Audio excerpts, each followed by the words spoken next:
Caríssimos, caríssimos, vocês me acompanham? Vamos lá, René de Paula Júnior falando. Me acompanha aqui em mais uma trajetória meio insana. O que está me movendo a gravar hoje, a compartilhar aqui essas minhas reflexões sem pé nem cabeça, né? Na verdade, acho que até a história é um pouco mais antiga. Acho que tem a ver com a reforma ortográfica. Eu fiquei bastante frustrado quando em algum momento alguém achou que a palavra história deveria deixar de existir, né? Porque antes você tinha história e história com H, né? Para ficar só história, né? Eu achei isso o fim do resto, porque por si em inglês tem lá story e history, são duas coisas diferentes, né? Em alemão também, sei lá, em francês. E aí, por que essa tolice? Ainda mais porque eu acho que assim, quando você fala história com H, eu penso na disciplina, né? Eu penso em toda uma busca de uma certa verdade, né? De um certo processo quase científico, ou pelo menos um pouco mais consistente, né? E para mim, história é história, conto de fadas, historinhas. Eu gosto de história. Eu estou contando essa história toda porque eu descobri, não é que eu descobri, eu estou vendo crescer o interesse pela história, literalmente, né, pela história do storytelling. Isso lá atrás apareceu um ou outro com storytelling, transmídia, etc e tal, e agora está pipocando por aí. E nesse sentido as faculdades são bastante oportunistas. Você chega lá com um pacote, olha, é o seguinte, tem uma disciplina aqui, vou atrair X alunos, legal, traz aí uma parte da grana é sua, uma parte é minha, e vamos que vamos. Então, aliás, como eu coloquei outro dia no meu Twitter, num daqueles meus desaforismos sem pé nem cabeça, toda nova disciplina, ou toda nova, entre aspas, tendência é uma excelente oportunidade para os oportunistas, né? Se reinventarem e dizerem que faz aquilo desde pequenininho, né? Então pronto, já tem um monte de especialista em storytelling e acho que vale a pena a gente, pelo menos para mim, né? Tentar investir um pouco de tempo nessa questão, né? Ainda mais porque me deixa um pouco desconfortável, eu já vou explicar por quê. Se você fez comunicação, como eu fiz, em algum momento um professor como Adilson Citelli, né, aqueles saudosos professores da época, vai lembrar que uma vez Aristóteles disse que quando você cria uma história, ela pode ser impossível, ela pode ser improvável, mas ela não pode ser inverossímil. Então eu vou te contar o que quer dizer com isso. Vamos supor que eu comece a contar. Olha, era uma vez, né, um cara chamado René, ele estava andando na praia, né? E aí ele encontra uma lâmpada daquelas árvores, tal. Bom, isso é improvável, mas até por enquanto passa. Aí ele esfrega a lâmpada e sai um gênio árabe. Aí você fala, porra, isso é impossível, mas vai, vamos lá, toca a história. Aí o cara sai, o gênio, e perguntou, me conta quais são os seus desejos. Ele falou, peraí, né? Parou, né? Enquanto achar a lâmpada, tudo bem, tem um gênio, tudo bem, mas espera, o gênio não era árabe, por que agora ele está com sotaque português? Em algum momento, né, quando a coerência se rompe, quando alguma coisa quebra a sua expectativa e você não consegue justificar, você para de acreditar, tá? E é engraçado porque é mais uma questão de consistência, de coerência, do que a coisa ser impossível, improvável, fantasiosa, né? Porque a gente, sei lá, consegue acompanhar na boa um filme do Homem-Aranha, a gente tem mitos por aí completamente sem pé nem cabeça, mas tudo bem, tá valendo. A gente tem uma boa vontade profunda com essas histórias de historinhas, desde que, sem mais nem menos, o Homem-Aranha, que, sei lá, de uma cena para outra, o Homem-Aranha aparece vestido de, sei lá, Mulher Maravilha. Você fala, parou, peraí, estando só, me explica essa história, né? Então, isso indica, talvez, né? Porque pensa bem, se você consegue ler alguma coisa escrita há 2.500 anos, que é mais ou menos o tempo que Aristóteles escreveu isso daí, ainda está valendo, é porque, né, digamos que alguma coisa ainda se mantém, não é? Porque se você pegar o manual de um carro de 1940 e tentar usar para entender um carro com injeção eletrônica, não vai funcionar porque mudou tudo. Mas essas coisas que dizem respeito a como os humanos funcionam, aparentemente tá valendo ainda 2.500 anos depois. Então a gente tem dentro da gente uma maquininha lá que gosta de historinhas, ou que pelo menos cobra das historinhas uma certa consistência interna, mesmo que elas sejam impossíveis, mesmo que elas sejam improváveis, tá? Então isso faz parte do sistema operacional. Ele não vai fazer o quê?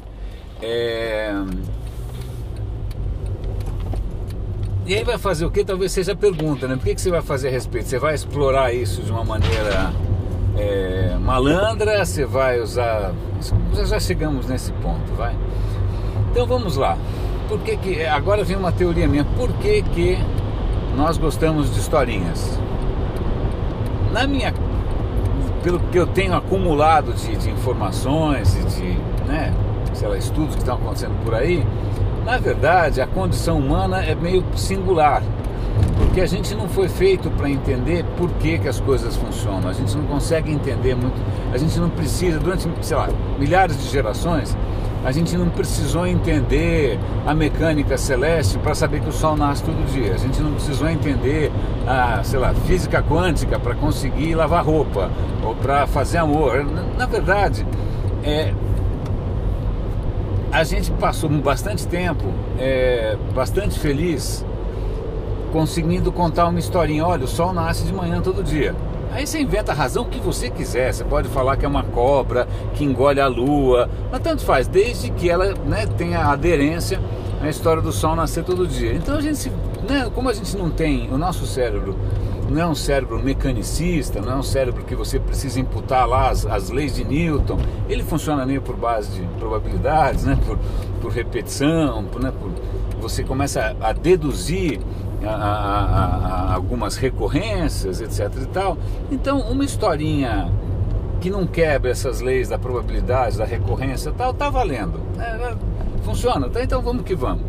É assim que a gente funciona, De uns tempos para cá, quer dizer, quando você pega lá o Aristóteles falando de quais são as regras de uma história, ele não está pensando exatamente numa campanha publicitária, ele está pensando em teatro, em ficção, em poesia, em retórica, tanto que o livro se chama Arte Retórica, Arte Poética e tal, E aí a grande questão aqui é que essa técnica, se você estuda comunicação, se você estudou, como eu estudei, você vai lá, um professor lá de roteiro, ele vai te chamar a atenção para a hora que você for criar algum roteiro, a hora que você criar alguma história, tem N técnicas, não só para a sua história não ficar sem pé nem cabeça, mas para ela ser mais interessante, para ela ter um pouco de suspense, para ela passar algum tipo de conteúdo.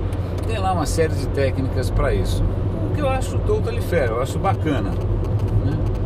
Você está fazendo um filme, você está fazendo um documentário, você está fazendo, sei lá, alguma coisa.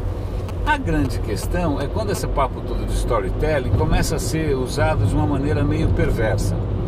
Então eu vou dar um exemplo clássico aqui, que é o seguinte: na década de 30, um austríaco louco, lógico, estou falando do Hitler para variar, ele resolveu inventar uma história, entre aspas, para justificar o seu projeto político. Essa história que ele inventou, na verdade era uma história, ele inventou que havia uma raça antiga, e essa raça antiga, que são os arianos, blá blá blá, se corrompeu e blá blá blá blá blá blá.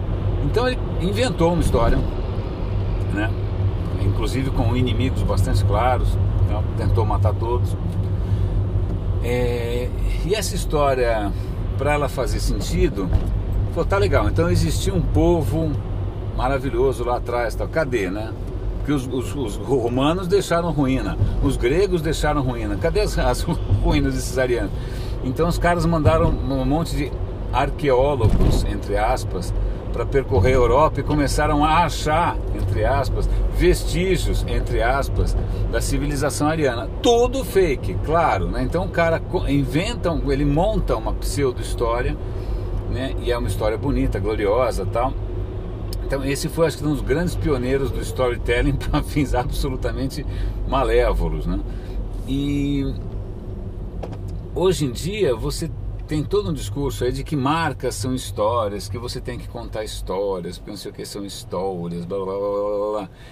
Eu prefiro pensar que as coisas são histórias com H, né? E que se você já tentou ler um livro de história, histórias de verdade e tal, você vai perceber que, tudo é complicado, tem coisas que nunca estão bem explicadas, tem personagens que são dúbios, tem coisas que faltam evidências, que aí você tem que lançar teorias e elas não são muito boas.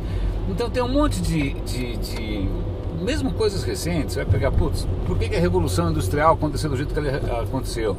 Por que, sei lá, o Rio Centro? Por que a ditadura brasileira? Sei lá.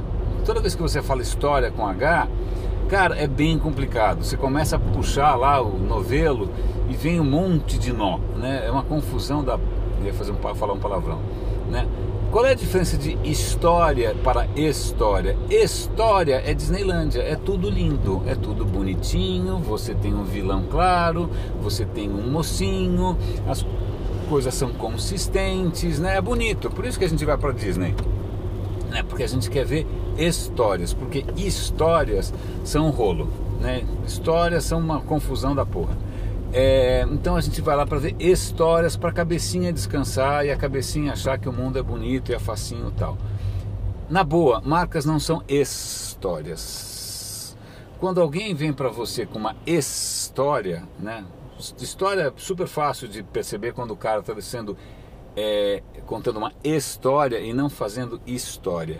História tem personagens muito claros, né? Os personagens são consistentes ao longo do tempo, você tem um começo, meio e fim, você tem alguém que é um vilão, tem alguém para você odiar, tem alguém para você amar. Então a Apple fez isso, olha, eu odeio os PCs, aí alguém vira e fala, não, porque a empresa tal, aí começa a tratar empresas como se elas fossem pessoas, começam a tratar marcas como se fossem personagens, começam a tratar produtos como se fossem sagas, né? Esse tipo de história tem duas questões aí. Primeiro, é um empobrecimento do que efetivamente acontece, é um emburrecimento do ouvinte, né? Porque nada é assim, né? Uma marca não é uma coisa transcendental e metafísica. Uma marca é um esforço ali de marqueteiros para fazer acreditar que existe alguma coisa chamada marca.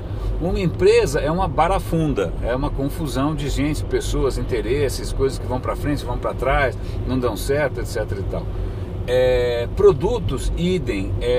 Então, imaginar, encarar o mundo com histórias é tentar usar, sei lá, mitologia tupi-guarani ou qualquer outra coisa possível e imaginável para simplificar uma realidade que é muito mais rica. Então essa é a primeira questão. A segunda questão é que quem conta uma história para você e vai falar porque o capitalismo, ou não sei quem, os Estados Unidos, ou, né, com personagens claros, simples, e você entendeu, né? Você entendeu?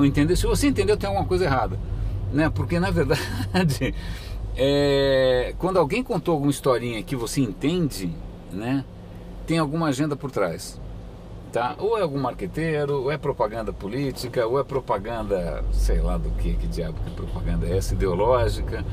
Porque na realidade, meu caro, lamento, mas assim, se eu for contar a minha própria vida, ela não é uma história. Eu não sou um cavaleiro andante, eu não sou alguém nascido para o sucesso. Pô, a minha própria história é uma zona desgraçada, nem eu entendo direito. Tem coisa que eu tento esquecer, não consigo, tem coisa que eu quero lembrar e não consigo. E às vezes eu mesmo mudo de opinião sobre o que eu mesmo fiz, por que eu fiz e tal. Quando você fala, olha, vamos lá fazer storytelling, na boa, provavelmente você está tentando maquiar, né? Está tentando, sei lá, de alguma maneira criar percepções que são percepções simplórias, percepções simplistas, percepções manipuláveis. Então volta e meia é super comum, bastante comum, que eu pegue gente mais novinha, tal, que vai me encher o saco por alguma razão, sei lá qualquer, seja por razões de anti-americanismo, anti-isso, anti-aquilo, pró-aquilo, não sei o que lá. E quando você vê o cara falando, você fala, na boa, você assistiu Sessão da Tarde? É isso? Aí você aprendeu isso lendo o gibi do quê? Do Capitão América, do Homem-Aranha, lendo, sei lá o que, propaganda política de quinta. Não é possível que, assim, quando você cai nessas histórias com 15, 16 anos, ainda vai, mas não com 30, não com 40, né? Então, o que eu tenho de recado para deixar aqui, com essa bendita história de storytelling, né? Disneyland é legal para você passar uma semana lá e voltar, né? Recarregar um pouco a bateria, tarará. Mas na boa, e eu digo isso para os profissionais que vão fazer Disneylândias, para quem está engolindo Disneylândia, etc e tal, não é assim que as coisas funcionam, né? Não é assim que as coisas funcionam, e isso não é ruim nem mal, é simplesmente assim, né? O mundo é complicado, o mundo é complexo, não tem nada que vá resolver. Se você está procurando por alguma maneira de lidar melhor com a complexidade do mundo, ou se isso de alguma maneira te é muito desconfortável, cara, eu nem sei o que eu te sugiro, né? Sinceramente eu não sei o que eu faço com você, né? Porque aliás, maldita hora que tiraram a palavra história. Eu sou contra. Bom, eu estou chegando aqui no Teatro Vivo, vou participar aqui do BR New Tech, vou encontrar velhos amigos e vamos trocar boas histórias. Um grande abraço, René de Paula Júnior falando. Roda e avisa.